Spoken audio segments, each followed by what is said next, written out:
and find the.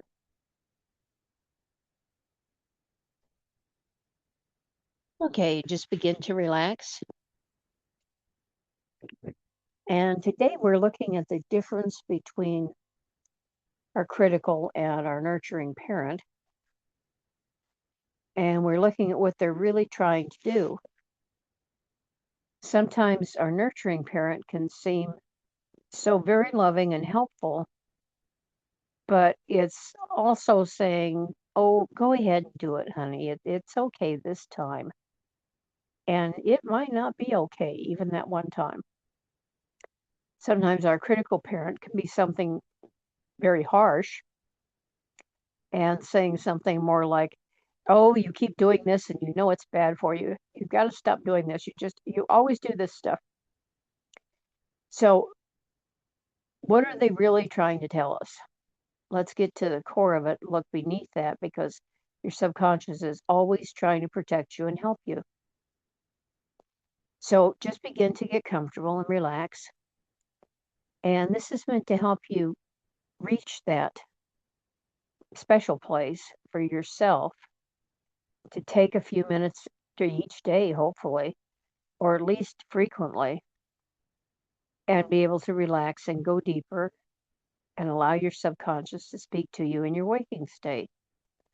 So your conscious mind is able to mediate and understand what it's trying to tell you because it may be telling you something helpful.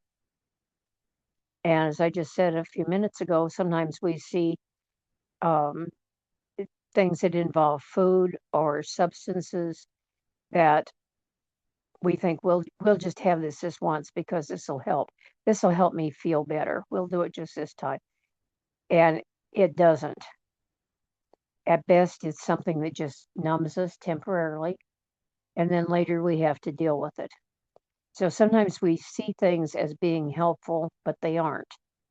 And our critical parent that can be just crabbing at us about doing this wonderful thing that we think is wonderful and it isn't, we'll dismiss it because we see it as being something just critical and just mean to us. It needs to learn to speak in better terms. But your nurturing parent also needs to know it isn't there to kill your fun, it's there to guide you to actually having fun that isn't going to harm you. So they both have a beneficial goal, but the goal isn't necessarily coming across to your conscious mind. So we're going to lean back, and if you find that you normally go very deep, feel like you've fallen asleep, you might want to stay sitting up a little bit more. And if you normally feel like you could go a little deeper, then you might want to lean back a little more and relax. So whatever is best for you, you can make those adjustments. And of course, you would immediately be wide awake and aware of anything that requires your attention. So put something behind you or something that supports your neck, and you only have one. Take a deep breath and let it go. And just begin to relax. Begin to drift down and allow relaxation to move down through your body. And we're going to go back to our old positive trigger because we can have positive ones we need to learn to use instead of letting the negative ones just take over us. This positive trigger is just putting your thumb and finger together, just so that you can have a sense of touch and also selective awareness by focusing there instead of someplace else on your body or your mind. And you can kind of rub the tip of your finger Feel the sensation there. You might even be able to imagine that you can hear a tiny sound as you move your finger around on your thumb, like a little circle. And move your attention to your left foot. And as you focus your attention on your left foot, you may notice a little sense of a pulse in your toes or a little sensation, a little tingle. And you'll notice that when you do that, that you've forgotten about your hand.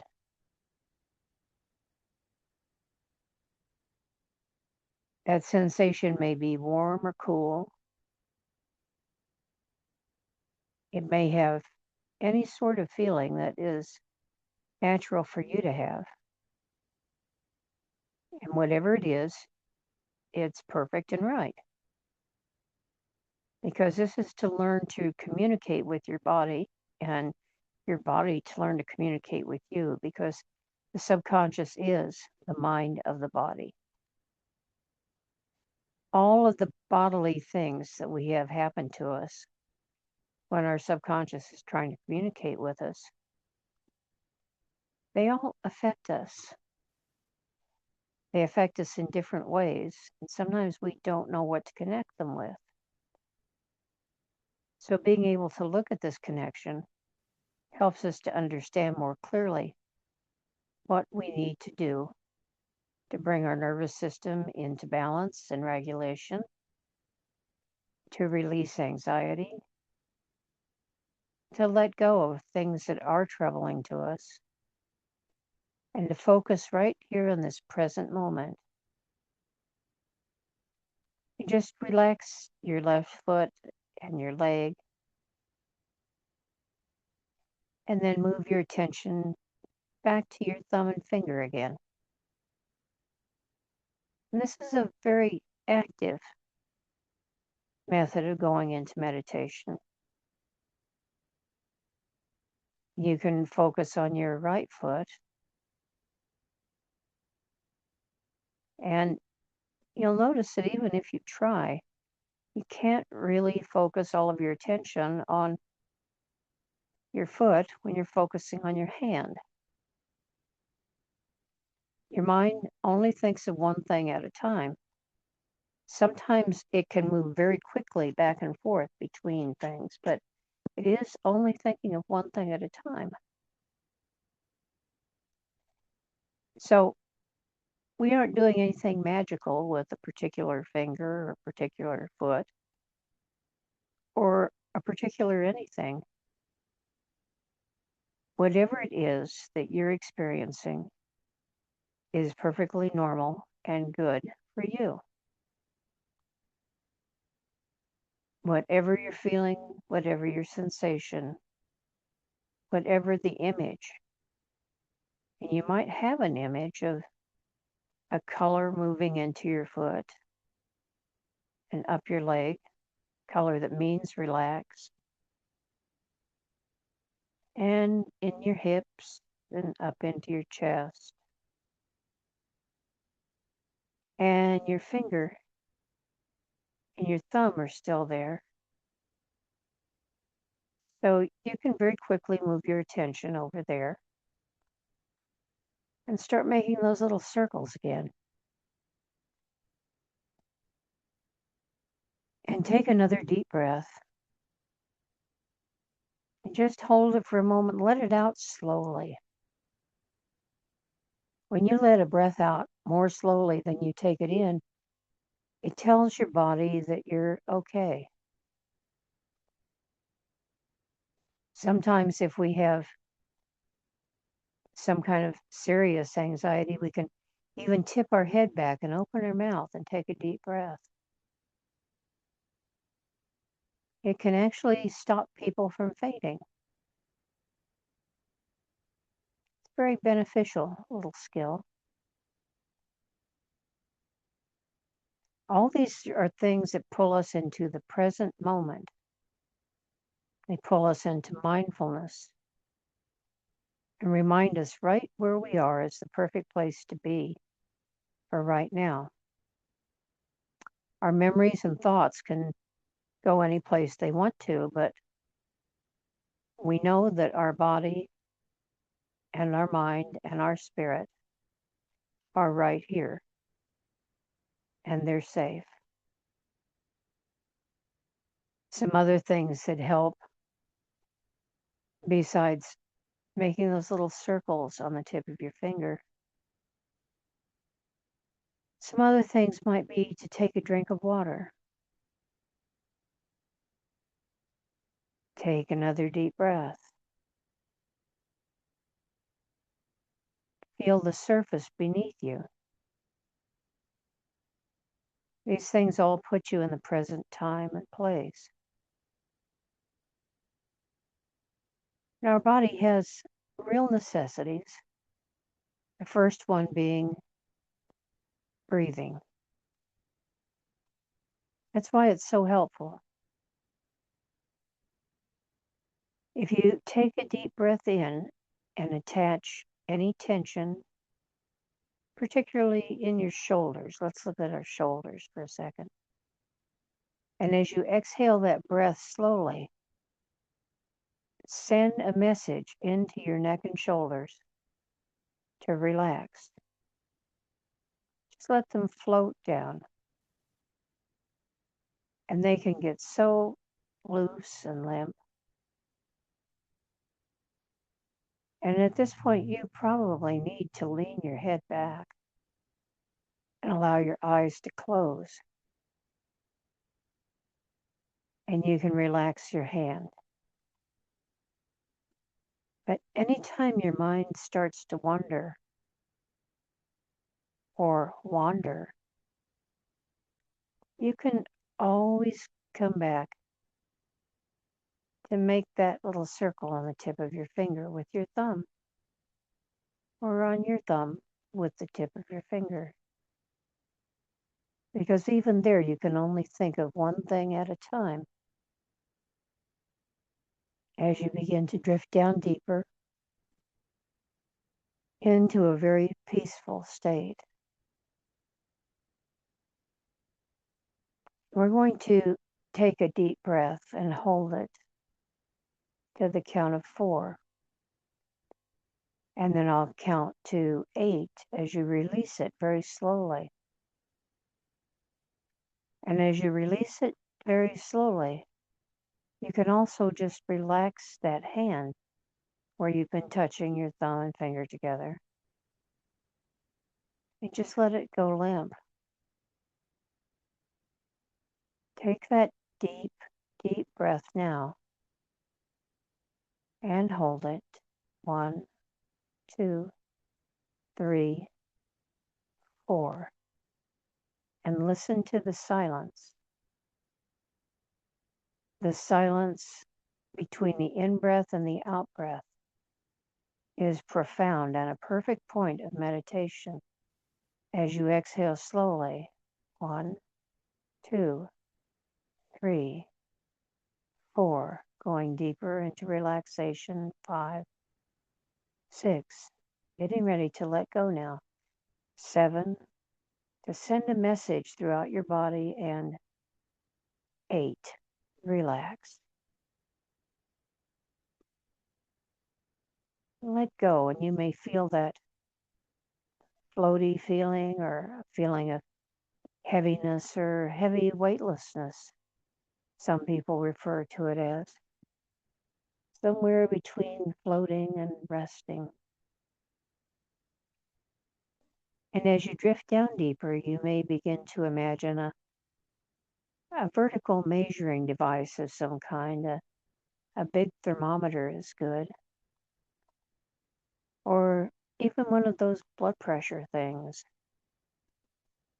You can actually lower your blood pressure using this skill. It's a thing that you learn to do just by letting your breath out. And of course, as you exhale, your blood pressure would go to normal. So for right now, we're going just to look at that as a measuring device. And instead of the numbers of your blood pressure, they're just going to be numbers from 10 down to 1. And at 10, you can see that red line all the way up to the top. And it begins to slowly come down to 9. And you can feel that relaxation double. It's amazing how that happens. And down to 8. It's happening because your mind is focused. 7. You have great clarity right now and understanding of everything that you're doing. 6. Double your relaxation again. And understand that you're learning how to do this very important and helpful skill. 5. Anytime you need to, anytime it is appropriate and beneficial for you to just relax. 4. Your benefit. For your well-being, because it only takes 3/5 of a second to do this. I could count as quickly as possible from 10 down to 1, and you would still beat me all the way to this stage of relaxation. Once you learn how to do it for yourself, for yourself. 3. Deeper and deeper down. Very deep now, 2. That real self. 2. Your real self. Your one person. One being. And 0 interference. As you just let go completely. And pretend that you can create anything you choose. And right now you're creating peaceful relaxation, a beneficial skill to help you in any circumstance. Because when you're relaxed, your body moves very fluidly, moves very fast. When you're relaxed, your mind moves with great clarity and focus. And right now we can focus on an idea that you might have had recently, something that has come up, and for some reason, it causes your subconscious to connect to something possibly even from your childhood. It could be something that you learned as an adult, but it could also be something that you've learned a long time ago. Imagine that message that you perceived as being critical. And the messages especially are about always and never, or that there's basically something wrong with you, because those are the things that really poke us the hardest. and they may be absolutely untrue.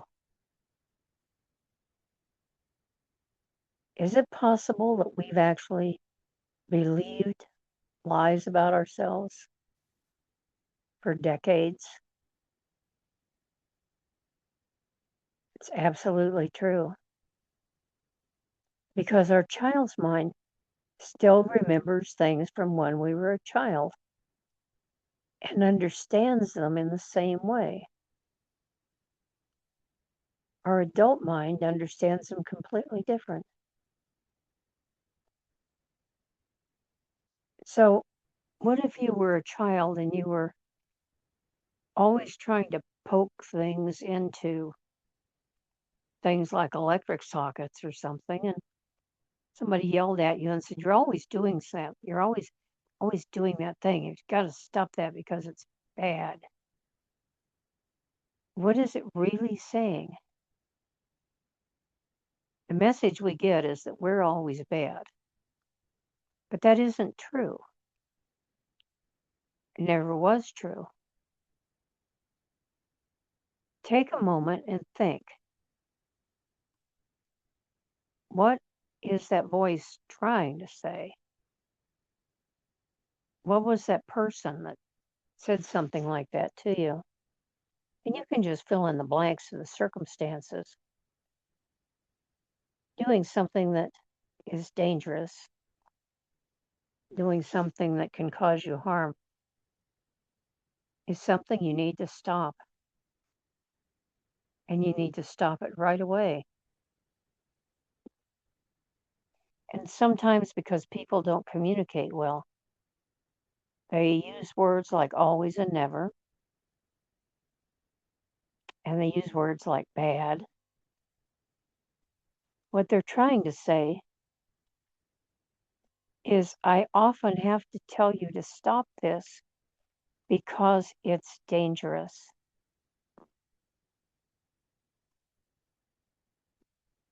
There's a huge difference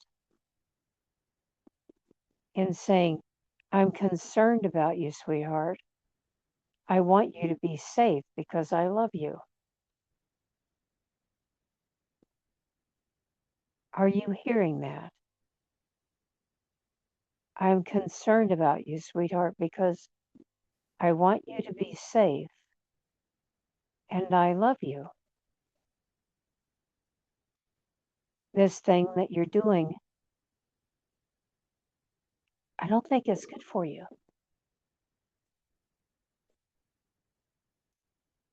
You need to change and find a better way to do this, a better thing to entertain yourself with or play with, or a better attitude, a better, happier way of doing things that will serve your purposes better. It'll make you a happier person and more able to experience joy in your life.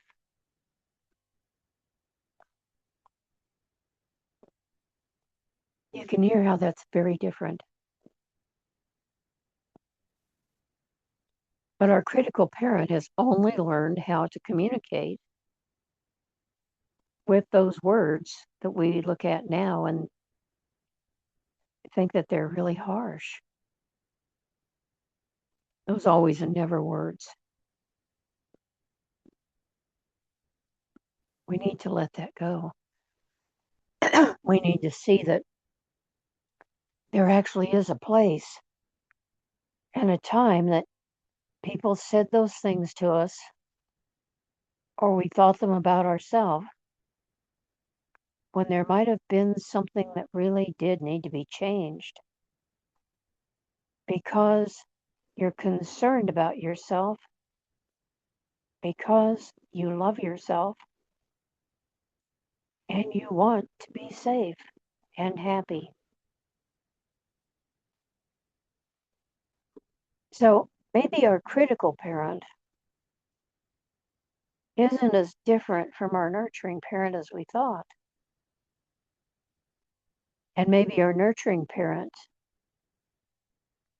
in trying to always give us what we want, maybe it isn't as beneficial as we thought. We need to have joy and happiness in our life. We need to do it within a structure. We need to do it within a framework of things that are beneficial for us, because our goal is to be happy.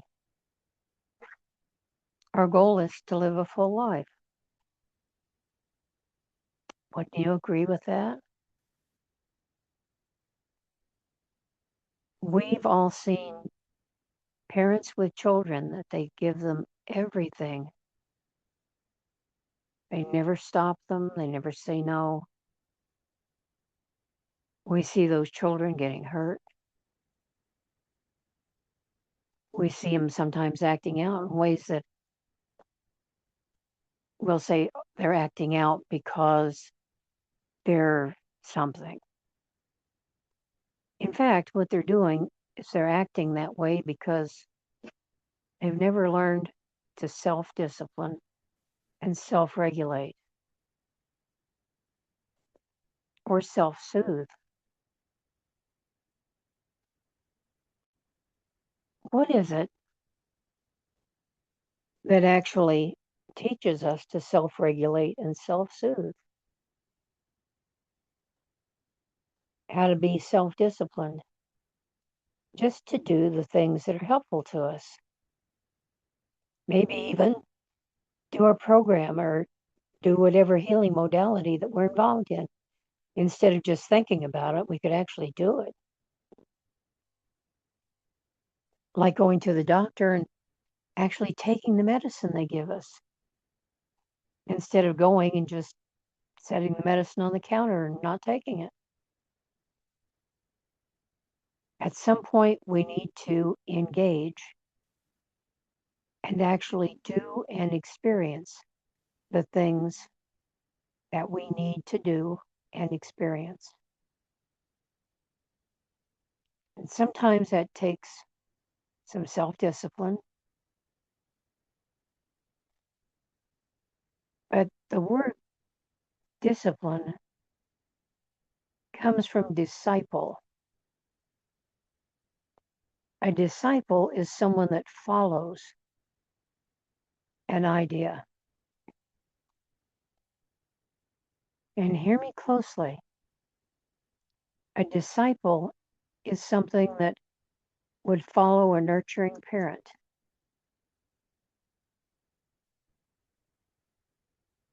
A person that is punished, on the other hand, is a victim of a critical parent. And this is in the strictest terms of the word.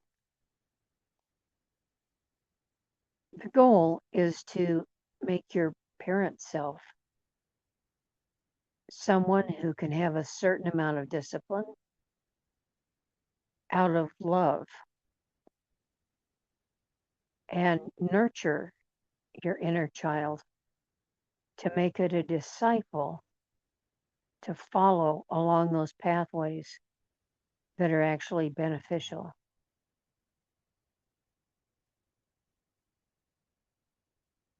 You can ask yourself, if we say we should do something, should we do it because we love ourselves and it's beneficial to us? If we had a choice, should we do that? Of course. The opposite of that is to force ourselves to do it because we're afraid of punishment.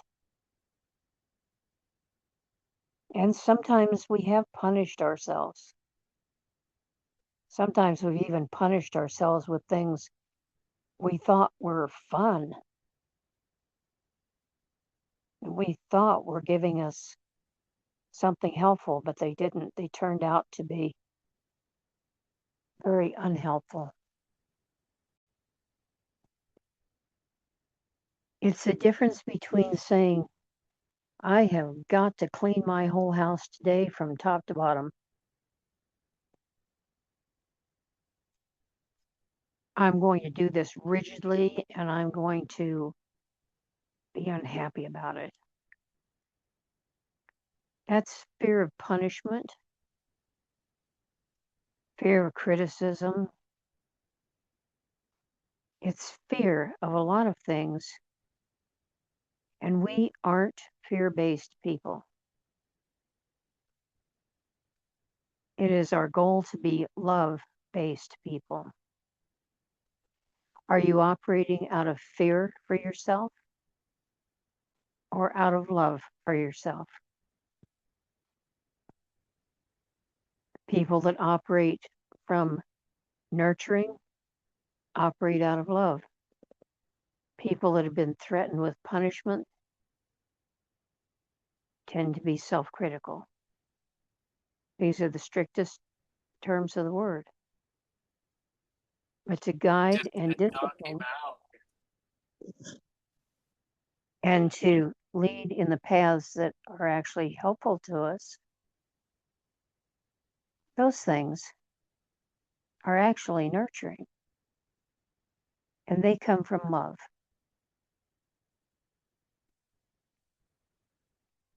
So as we remember those things that have happened in our life, we can see where maybe there was a good intention and maybe good intentioned people just plain say things that they don't know any different. They don't think of how they sound. They say things out of critical nastiness because they can't communicate any other way. Sometimes, most times, because they don't know how to communicate any other way. And sometimes because they're just plain stupid. And I know that sounds harsh, but a lack of willingness to learn, that is stupidity. Not knowing isn't stupid. Not knowing is just being ignorant, not knowing something. But once it's presented to you, use that knowledge to learn. Use the knowledge you have. Put it to work. Because knowing about it and refusing to use it just because, that's not ignorance, that's stupidity. Why would we want to do that? You are resourceful. You have capabilities. You are able to use every skill in your toolbox to make changes in your life. Not out of fear of punishment, but out of self-love. Because you just hadn't known things before, and now you've learned differently. It isn't any more or less than that. When you learn differently, then you do differently. Do that now. Do that starting today. And that little thing you thought about when a person was being harsh with you or critical, you'll see how that pattern runs back through your life. It's all pretty much the same. But here's the difference. The difference is right here in this minute. You are responding differently. You're responding by questioning, responding with curiosity. What is that really about? What does that mean? Why would I want to do that? Why would I want to stop doing this? Why? Your curiosity changes your mind. It lets you have understanding, and understanding is knowledge, and knowledge is what enables you to change. You can change easily. The split second that clicks into place. Take it right now. Take it off the shelf and blow the dust off of anything you've learned that's helpful. And begin using it right now. Begin using it by questioning why. Why does this feel bad? What is it that they want to be telling me? Somebody can be telling you at work just something that you need to know about your job. But we take it as criticism. Why? Because that's what we've learned to do. They can be completely innocent and completely honest and just telling you need to do it differently. But they are doing it maybe in a way that isn't communicated well. Understand clearly what I mean now. Your subconscious is capable of understanding completely what I mean. Question why. What is the intention? The person's skill in communication does not matter anymore. It never matters to you anymore. What they're saying is what is important. What they're saying is only important when you understand the why of it and you look at the real purpose. It doesn't matter that they may sound what you take to be critical. It doesn't matter that they may sound like they're only telling you a lot of no. When you understand what they really mean, you can give yourself a lot of yes. It may even be about questions you've been asking.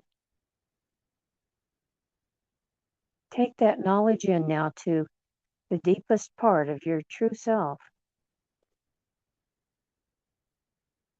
Every part that you understand, you can put into effect right now in this split second. I'll count from 1 to 3 and know that you put it away in the perfect place to make the changes that you want and desire for your life. 1, 2, and 3. Just let the old way of doing it go.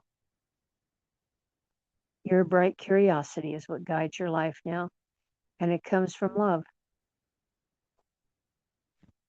Any guidance that you give yourself comes from love and is nurturing. It's all beneficial. It may need to be reworded, or it may be you need to listen to it differently. But the deep nurturing and love is what comes through.